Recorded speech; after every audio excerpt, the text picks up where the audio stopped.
There's a strange moment that happens almost every morning. Not when the alarm goes off, not when you leave the house, and not even when you walk into Starbucks. It happens a few minutes later. The drink is finally in your hands. For just a second. Everything slows down. Maybe your hands wrap around the warm cup. Maybe you take a deep breath without realizing it. Maybe you simply look at it for a moment before taking that first sip. It's such a small moment. Most people never stop to question it. But somehow, before you've tasted anything, your morning already feels a little better. At first, the explanation seems obvious. It's the coffee, you're tired. Coffee wakes you up. Mystery solved. Except, that can't be the whole story, because none of that has happened yet. The first sip hasn't even happened. So why does the moment already feel different? Most people don't describe Starbucks the way they describe caffeine. Think about the last time someone mentioned grabbing Starbucks. They rarely say, I needed the caffeine. Instead, they say, I needed my Starbucks. Or, my morning didn't feel right until I got Starbucks. Or, it's my little treat. That's a surprisingly different way of talking. Somewhere along the way, the drink stopped sounding like a drink. It started sounding like part of the morning itself. And that becomes even stranger when you think about it. Coffee is everywhere. Gas stations sell coffee, fast food restaurants sell coffee, local cafes sell coffee. Many people would even argue that some of them make better coffee. Yet Starbucks occupies a very different place in people's routines. Not necessarily because it's the cheapest, or the fastest, or even the best tasting. So whatever people are attached to, it probably isn't just the coffee. The obvious explanation keeps falling apart. First it was caffeine, then it was coffee. Neither one fully explains what people seem to be experiencing, which raises a much more interesting question. If it isn't simply about the drink, what exactly are people returning for? Because by the time that first sip finally happens, something already feels complete. And maybe that feeling has been quietly building long before the coffee ever touches your lips. To understand why, we have to look much closer at everything surrounding it. If the answer isn't simply the coffee, then maybe we should stop looking at the drink and start looking at everything that happens before it. Think about how little thought actually goes into a typical Starbucks visit. The order usually isn't made at the register. It's made long before walking through the door, sometimes before even leaving the house. The menu is still there. But after enough visits, it almost becomes background scenery. The decision has already been made. That's interesting, because what feels like a choice often isn't much of one anymore. The visit has quietly become a sequence your brain already knows. Walk in, order, wait, hear your name, pick up the drink. Without realizing it, memory has started doing most of the work. But habits like that exist everywhere.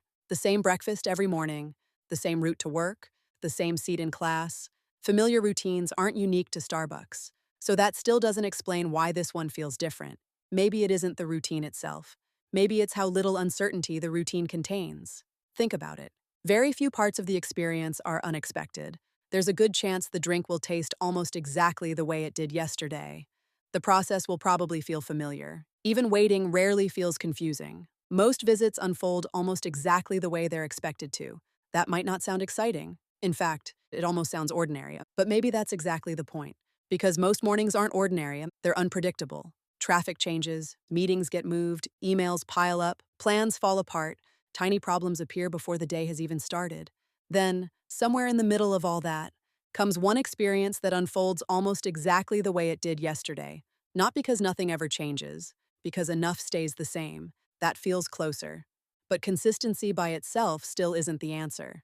After all, the grocery store is consistent. The pharmacy is consistent. The gas station is consistent. Nobody says, my day just doesn't feel complete until I visit the pharmacy. So consistency alone can't explain it either. Maybe we've been looking at Starbucks the wrong way. Maybe people aren't returning because every visit is the same. Maybe they're returning because they already know how it's going to feel. That's a subtle difference. One describes the business, the other describes the experience, and suddenly small details begin to matter. The warmth of the cup, the familiar logo, the sound of milk steaming in the background, the name called from behind the counter. None of those moments feel especially meaningful on their own, but together, they create something that's surprisingly easy to recognize before it even happens.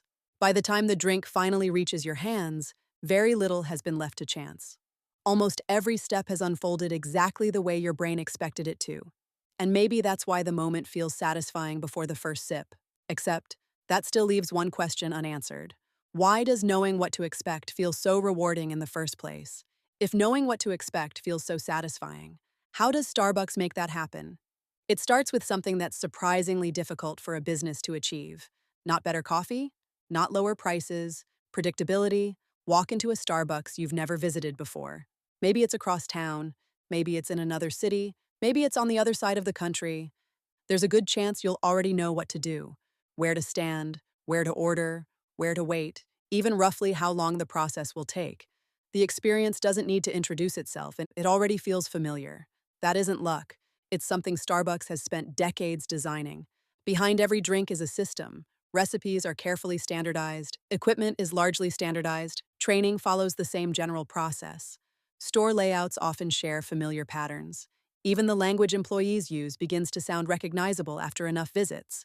Not because Starbucks wants every location to be identical, because they want every location to feel recognizable. That's an important distinction. The goal isn't perfect uniformity, it's the feeling of, I already know how this works. And once that feeling exists, something interesting begins to happen. Your attention shifts. Instead of figuring out the environment, you're free to experience it. Think about visiting a restaurant for the very first time. There's always a small learning curve. Where do I order? Do I wait to be seated? Should I clear my own table? How long will this take? Is this where drinks are picked up? None of those questions are difficult, but they're still questions.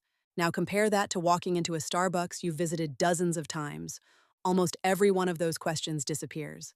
Not because someone answered them, because your brain stopped needing to ask. That's one of the hidden advantages of familiarity. It quietly removes friction, not physical effort, mental effort. That doesn't sound like much, but our brains notice the difference. Think about driving home after work. There are stretches of the drive you barely remember, not because you weren't paying attention, because your brain had already learned the pattern. It no longer needed to analyze every turn. The experience became almost automatic. Something similar happens in places that become deeply familiar. The environment slowly changes from something you have to navigate into something you simply move through. And that's exactly what Starbucks has become for millions of people. Not a place they have to figure out, a place they already understand. That's a much bigger achievement than it sounds, because businesses spend enormous amounts of time trying to earn that level of familiarity. Hotels do it, airlines do it, retail stores do it, streaming apps do it. Even your favorite grocery store probably follows the same basic layout every time you visit. The easier a system is to recognize, the easier it becomes to trust. But Starbucks goes one step further. It doesn't just create familiar stores, it creates familiar moments. Holding the warm cup, hearing the espresso machines, watching drinks line up on the counter, hearing names called one after another, taking that first sip in almost the same place every morning. None of those moments seem especially meaningful on their own, but together, they become something your brain starts expecting. And expectation changes experience. Think about your favorite song. The first time you heard it, you didn't know what was coming next. Now, part of the enjoyment comes from knowing exactly when your favorite lyric arrives. The familiarity doesn't make the experience worse. In many cases, it makes it better. The same thing happens here. The more often the experience unfolds the way you expect, the more natural it begins to feel. Eventually, the business itself almost disappears. Most people couldn't describe the exact artwork hanging inside their favorite Starbucks, or how many lights are on the ceiling, or what color every chair is. Those aren't the details their brains remember. Instead, they remember something much simpler. I know this place.